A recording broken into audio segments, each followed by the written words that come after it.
ಪ್ರೀತಿಯ ನನ್ನ ಯೂಟ್ಯೂಬ್ ಕುಟುಂಬಕ್ಕೆ ಮತ್ತೊಮ್ಮೆ ನನ್ನ ಪುಟ್ಟ ಪ್ರಪಂಚಕ್ಕೆ ಸ್ವಾಗತ. ತುಂಬ ದಿನ ಆದಮೇಲೆ ತುಂಬ ಸುಂದರವಾಗಿರುವಂತಹ ಒಂದು ಸ್ಥಳಕ್ಕೆ ನಿಮ್ಮನ್ನು ಕರ್ಕೊಂಡು ಹೋಗ್ತಾ ಇದ್ದೀನಿ. ನೀವು ಈ ನೀರನ್ನು ನೋಡಿದ ತಕ್ಷಣ ಯಾವ ಸ್ಥಳ ಅಂತ ಗೆಸ್ ಮಾಡಬಹುದು ಅಂತ ಅನಿಸುತ್ತೆ. ಮಂಡ್ಯದವರಾಗಿದ್ದರೆ ಗೆಸ್ ಮಾಡ್ತೀರಾ, ಬಟ್ ಬೇರೆಯವರಾಗಿದ್ದರೆ ಗೊತ್ತಾಗಲ್ಲ. ನಾನೇ ಹೇಳ್ತೀನಿ. ಇವತ್ತು ನಾನು ಕಾವೇರಿ ಬೋರೆ ದೇವರ ದೇವಸ್ಥಾನಕ್ಕೆ ಬಂದಿದ್ದೀನಿ. ನೀವೆಲ್ಲ ಕೇಳಿರ್ತೀರ ಅನಿಸುತ್ತೆ, ಮಹಾದೇವಪುರ ಶೂಟಿಂಗ್ ಸ್ಪಾಟ್ ಅಂತ. ಇಲ್ಲಿ ತುಂಬ ಚಲನಚಿತ್ರಗಳು, ಧಾರಾವಾಹಿಗಳು, ಹೊರಗಡೆ ಸ್ಟೇಟ್ ಅವರು ಎಲ್ಲರೂ ಬಂದು ಇಲ್ಲಿ ಶೂಟಿಂಗನ್ನು ಮಾಡಿದ್ದಾರೆ. ನಮ್ಮ ಅಂಬರೀಷ್ ಅಭಿನಯದ ಮಂಡ್ಯದ ಗಂಡು ಫಿಲ್ಮ್ ಶೂಟಿಂಗ್ ಆಲ್ಮೋಸ್ಟ್ ಇಲ್ಲೇ ಆಗಿರೋದು. ಯಾಕಂದರೆ ಇಲ್ಲಿ ತುಂಬ ಜನಸಂದಣಿ ಇರೋದಿಲ್ಲ ಮತ್ತು ಆರಾಮಾಗಿ ಶೂಟಿಂಗ್ ಮಾಡ್ಕೋಬಹುದು. ಮತ್ತು ಪ್ಲೇಸ್ ಅಂತೂ ಅದ್ಭುತವಾಗಿದೆ. ಶೂಟಿಂಗ್ ಮಾಡೋರಿಗಂತೂ ಯಾವುದೇ ಡಿಸ್ಟರ್ಬೆನ್ಸ್ ಇಲ್ಲ. ದೇವಸ್ಥಾನಗಳು ಕೂಡ, ದೇವರುಗಳ ಮೂರ್ತಿಗಳು ಕೂಡ ತುಂಬಾ ಸುಂದರವಾಗಿದೆ. ನಾನು ಫಸ್ಟ್ ಬಂದ ತಕ್ಷಣ ಇಲ್ಲಿ ಕಾವೇರಿ ಹೊಳೆ ಹತ್ರನೇ ಬಂದೆ. ಹಾಗಾಗಿ ಮೊದಲು ಇಲ್ಲಿ ವಿಡಿಯೋ ಮಾಡ್ಕೊತಾ ಇದ್ದೀನಿ. ಇಲ್ಲಿಂದ ಹೋಗಿ ಆಮೇಲೆ ದೇವಸ್ಥಾನನ ವಿಡಿಯೋ ಮಾಡ್ಕೊಂಡಿದ್ದೀನಿ, ನಿಮಗೆ ತೋರಿಸ್ತೀನಿ. ಇಲ್ಲಿ ನೋಡಿ ಕಾವೇರಿ ನದಿ ಎಷ್ಟು ಚೆನ್ನಾಗಿ ಹರಿತಾ ಇದೆ ಅಂತ ನೋಡ್ತಿದ್ರೆ ಇಲ್ಲಿಂದ ವಾಪಸ್ ಹೋಗೋದಕ್ಕೆ ಮನಸ್ಸು ಬರ್ತಿಲ್ಲ. ಮತ್ತು ಇಲ್ಲಿ ಬಂದವ್ರಿಗೆ ಬೋಟಿಂಗ್ ಕೂಡ ಇದೆ. ಬೋಟಿಂಗ್ ಇಷ್ಟಪಡೋರು ಬೋಟಿಂಗ್ ಕೂಡ ಹೋಗಬಹುದು, ಅದು ತೆಪ್ಪದಲ್ಲಿ. ಕಾವೇರಮ್ಮನ್ನ ನೋಡಿ ಕಣ್ ತುಂಬ್ಕೊಂಡ್ರಿ ಅಲ್ವಾ? ಬನ್ನಿ, ಇವಾಗ ನಿಮಗೆ ಇಲ್ಲಿ ದೇವಸ್ಥಾನಗಳಿದೆ. 3 ಸುಂದರವಾದ ದೇವಸ್ಥಾನಗಳಿದೆ. ಅದರಲ್ಲಿ ಮೊದಲಿಗೆ ನಿಮಗೆ ಕಾವೇರಿ ಬೋರೆ ದೇವರನ್ನು ತೋರಿಸ್ತೀನಿ ಬನ್ನಿ. ಇಲ್ಲಂತೂ ತುಂಬ ಫಂಕ್ಷನ್ಸ್ಗಳಾಗ್ತಿರುತ್ತೆ. ಇವತ್ತಂತೂ ಒಂದು 4-5 ಫಂಕ್ಷನ್ ಇದೆ, ಹಾಗಾಗಿ ಇಷ್ಟೊಂದು ವೆಹಿಕಲ್ಸ್ ಇದೆ ನೋಡಿ. ಎಲ್ಲ ಕಡೆ ಪೆಂಡಲ್ ಹಾಕಿದ್ದಾರೆ. ದೇವಸ್ಥಾನದ ಮುಂದೆ ಒಂದು ದೊಡ್ಡದು ಗರುಡ ಕಂಬ ಇದೆ. ಆ ಕಂಬದ ಮೇಲೆ ಬಸವನದು ವಿಗ್ರಹ ಇಟ್ಟಿದ್ದಾರೆ. ಅಲ್ಲಿ ನೋಡಿ, ಮೇಲೆ ಫುಲ್ಲು ಮೇಲೆ ಬಸವನ ವಿಗ್ರಹ ಇದೆ. ಎಷ್ಟು ಚೆನ್ನಾಗಿ ಕಾಣಿಸ್ತಿದೆ ಅಂತ ನೋಡಿ. ಈ ಜಾಗ ಎಷ್ಟು ಪ್ರಶಾಂತವಾಗಿದೆ ಅಂದರೆ ನಿಜವಾಗ್ಲೂ ಇಲ್ಲಿಗೆ ಬಂದರೆ ಹೋಗೋದಕ್ಕೆ ಮನಸ್ಸು ಬರೋಲ್ಲ. ದೇವಸ್ಥಾನದ ಮುಂಭಾಗದಲ್ಲೂ ಕೂಡ ಒಂದು ನಂದಿ ವಾಹನ ಇದೆ.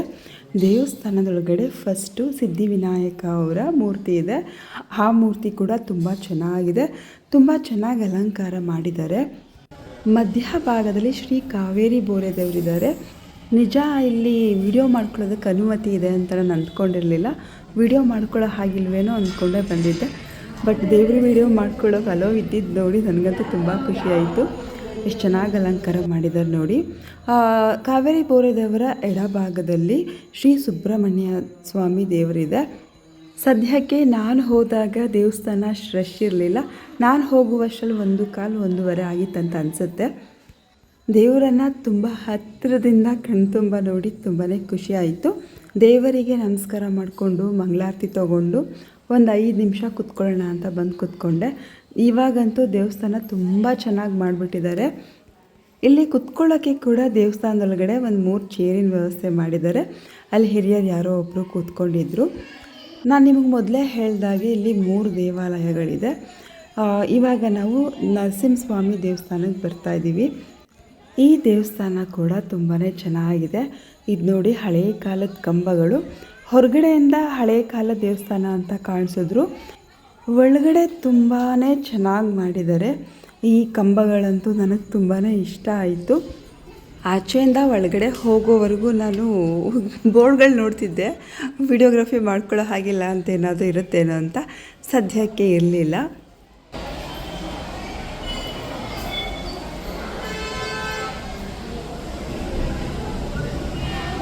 ನರಸಿಂಹಸ್ವಾಮಿನ ಯೋಗ ನರಸಿಂಹಸ್ವಾಮಿ.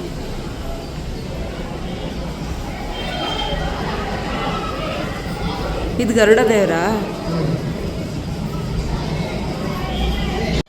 ಸಾಮಾನ್ಯವಾಗಿ ದೇವಸ್ಥಾನದೊಳಗಡೆ ಯಾರೂ ಕೂತ್ಕೊಳ್ಳೋದಕ್ಕೆ ಚೇರ್ಗಳನ್ನ ಇಡೋದಿಲ್ಲ.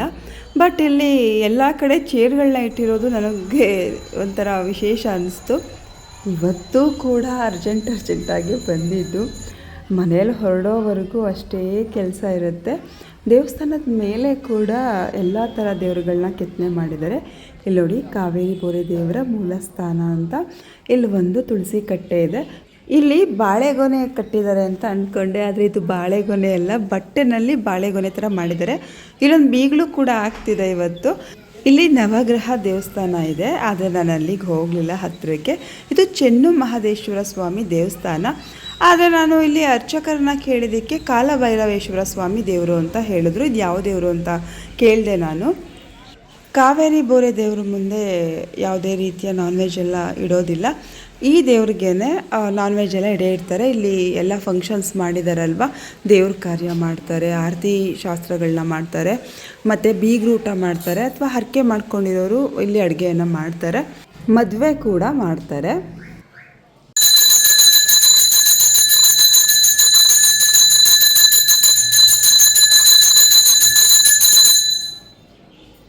ಇದು ಯಾವ ದೇವರು?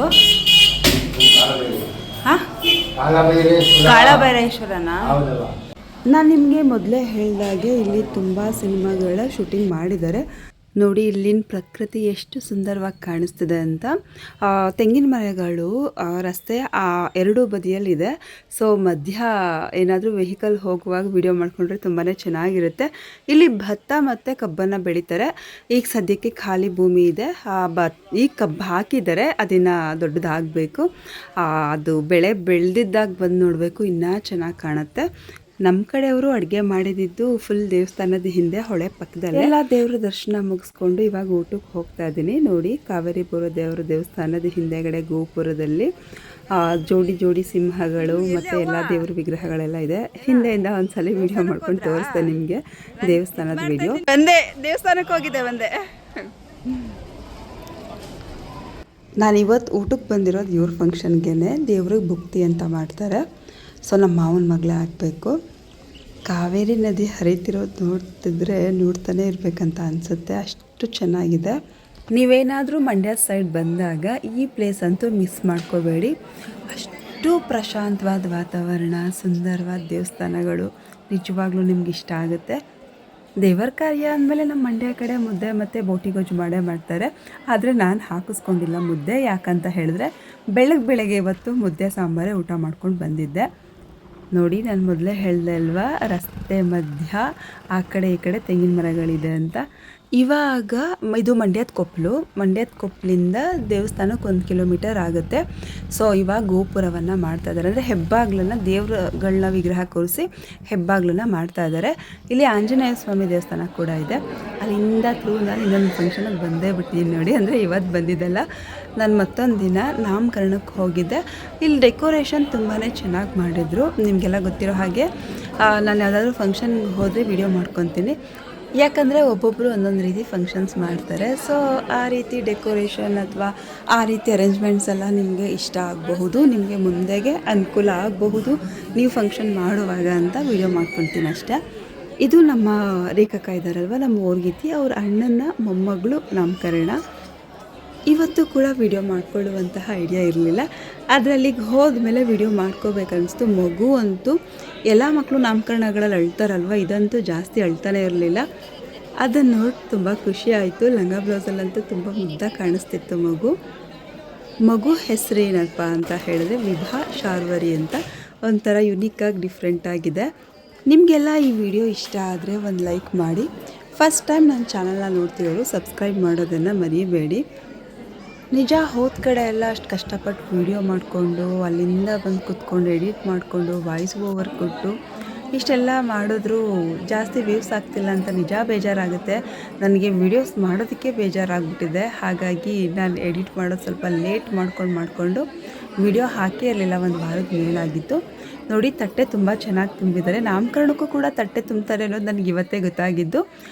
ನೋಡಿ ತೆಂಗಿನಕಾಯಿ ಐದಿದ್ರು, ಬೆಲ್ಲ ಐದಿದ್ರು, ತಟ್ಟೆ ತುಂಬ್ದಂಗೆ ದೊಡ್ಡದಾಗಿದೆ ಅಲ್ವಾ, ಅದಕ್ಕೆ ತುಂಬ ಚೆನ್ನಾಗಿ ಕಾಣಿಸ್ತಿತ್ತು. ತೊಟ್ಟಿಲಿಗೆ ತುಂಬ ಚೆನ್ನಾಗಿ ಅಲಂಕಾರ ಮಾಡಿದ್ದಾರೆ. ತೊಟ್ಲು ಕೂಡ ನೋಡೋಕೆ ಒಂಥರ ತುಂಬ ಚೆನ್ನಾಗಿದೆ. ಊಟ ಅಂತೂ ಫೈನಾಗಿತ್ತು. ಆದರೆ ಇವರು 5-6 ಥರ ಸ್ವೀಟ್ ಮಾಡಿಸಿದ್ರು. ಶ್ರೀಬಾತು, ಸೀಮೆ ಅಕ್ಕಿ ಸ್ವೀಟು, ಮತ್ತು ಹೋಳಿಗೆ, ಸ್ವೀಟ್ ಕಾರ್ನು ಮತ್ತು ಡ್ರೈ ಜಾಮೂನ್ ಎಲ್ಲ ಮಾಡಿಸಿದ್ದಾರೆ. ಸ್ವೀಟ್ ಇಷ್ಟಪಡೋರ್ಗಾದರೆ ಇಷ್ಟ ಆಗುತ್ತೆ. ನನಗಂತೂ ಹೆವಿ ಸ್ವೀಟ್ ಆಯ್ತಂತ ಅನಿಸ್ತು.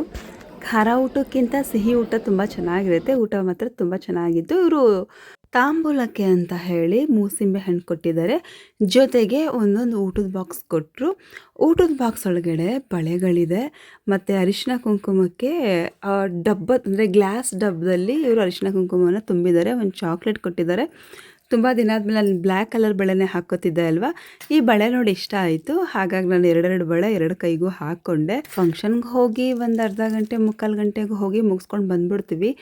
ಪಾಪ ಇದೆಲ್ಲ ಅರೇಂಜ್ಮೆಂಟ್ಸ್ ಮಾಡಿಕೊಂಡು ಇದೆಲ್ಲ ಪ್ಯಾಕ್ ಮಾಡಿಕೊಂಡು ಮಾಡಬೇಕಂದ್ರೆ ಎಷ್ಟು ಟೈಮ್ ತೊಗೊಂಡಿರುತ್ತೆ ಅಂತ ಯೋಚನೆ ಮಾಡಿ. ಅಮ್ಮಂಗೆ 6 ಕಿಮೋ ಕೊಡಿಸ್ದೆ ಅಂತ ಹೇಳಿದೆ ಅಲ್ವಾ, ಅಮ್ಮಂದು 6 ಕಿಮೋನು ಮುಗ್ದಿದೆ. ಇದು ಚೆಕಪ್ಪಿಗೆ ಕರ್ಕೊಂಡು ಹೋಗಿರೋದು. ಚೆಕಪ್ಪಿಗೆ ಕರ್ಕೊಂಡು ಹೋಗಿದಾಗ ಸಿಟಿ ಸ್ಕ್ಯಾನ್ ಬರೆದಿದ್ರು. ಸೊ ಸಿಟಿ ಸ್ಕ್ಯಾನ್ ರಿಪೋರ್ಟ್ ತೋರಿಸೋದಕ್ಕೆ ನಾನು ಒಬ್ಬಳೇ ಹೋಗಿದ್ದೆ. ತೋರಿಸ್ಕೊಂಡು ವಾಪಸ್ ಬರ್ತಿದ್ದೀನಿ. ರಿಪೋರ್ಟಲ್ಲಿ ಏನು ಬಂತು ಮತ್ತು ಇವಾಗ ಅಮ್ಮ ಹೇಗಿದ್ದಾರೆ, ನಾನು ಕ್ಯಾನ್ಸರ್ ಟ್ರೀಟ್ಮೆಂಟ್ ಶುರು ಮಾಡಿದಾಗಿಂದ ಕೊನೆವರೆಗೂ ಯಾವ ರೀತಿ ಸಮಸ್ಯೆಗಳು ಎದುರಾಯಿತು ಅಥವಾ ಯಾರೆಲ್ಲ ಹೆಲ್ಪ್ ಮಾಡಿದ್ರು ಅನ್ನೋದನ್ನು ನಾನು ವಿಡಿಯೋ ಮಾಡಿ ಹೇಳಬೇಕಂತ ಅಂದ್ಕೊಂಡಿದ್ದೀನಿ. ಆದಷ್ಟು ಬೇಗ ಹೇಳ್ತೀನಿ. ಇದು ಶಾರು ಕಾಲೇಜ್ನಲ್ಲಿ ಸ್ಪೆಷಲ್ ಡೇ ಕಾರ್ಯಕ್ರಮ.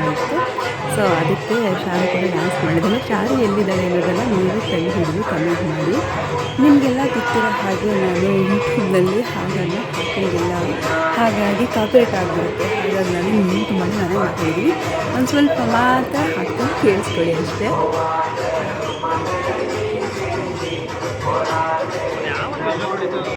ಇರೋದು ಒಂದು 2 ಮೆಣಸಿನ್ಕಾಯಿ ಗಿಡ ಆದರೂ ಒಂದು ಅರ್ಧ KGಗಿಂತ ಜಾಸ್ತಿನೇ ಹಣ್ಣು ಮೆಣಸಿನ್ಕಾಯಿ ಸಿಕ್ತು. ಇವಾಗ ನನ್ನ ತೋಟ ಹೇಗಿದೆ ತೋರಿಸ್ತೀನಿ ಬನ್ನಿ. 7,500. ಹಾಂ, ಓ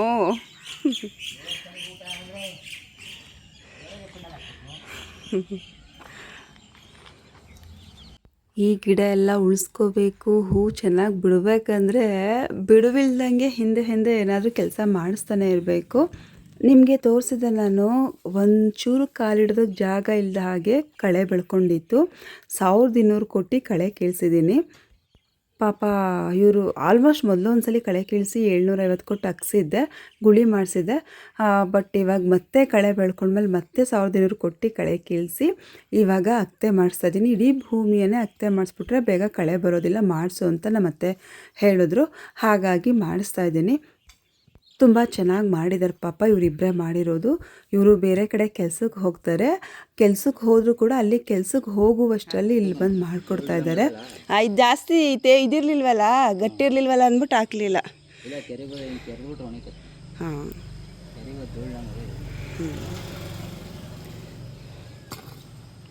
ತುಂಬ ಶ್ರಮಜೀವಿಗಳು ಇವರು ಪಾಪ. ನೋಡಿ, ಬೆಳಗ್ಗೆಯಿಂದ ಸಂಜೆವರೆಗೂ ಏನಾದರೂ ಕೆಲಸ ಮಾಡ್ತಾನೆ ಇರ್ತಾರೆ. ಇವಾಗ ಕನಕಾಂಬರ 150ರಿಂದ 200 ಗ್ರಾಮ್ ಸಿಗ್ತಿದೆ. ಕಾಕಡ ಕೂಡ 150ರಿಂದ 200 ಗ್ರಾಮ್ ಸಿಗ್ತಿದೆ. 2ರಿಂದ 15 ದಿನಕ್ಕೆ 500 ರೂಪಾಯಿ ಸಿಗ್ತಿದೆ. ಮುಂದೆ ಜಾಸ್ತಿ ಆಗುತ್ತೆ. ನೋಡೋದಕ್ಕೆ ನಿಮ್ಗೆ ಇಲ್ಲಿ ತುಂಬ ಜಾಸ್ತಿ ಹೂ ಇದೆ ಅಂತ ಅನಿಸ್ತಿದೆ, ಆದರೆ 150 ಗ್ರಾಮ್ ಅಷ್ಟೇ ಇರೋದು. ಸದ್ಯಕ್ಕೆ ಇವಾಗ ಆಷಾಢ ಅಲ್ವಾ, ಸ್ವಲ್ಪನೇ ಹೂ ಸಿಗಲಿ. ಆಷಾಢ ಮುಗಿದ್ಮೇಲೆ ಜಾಸ್ತಿ ಸಿಕ್ಕಿದ್ರೆ ರೇಟ್ ಆಗುತ್ತೆ.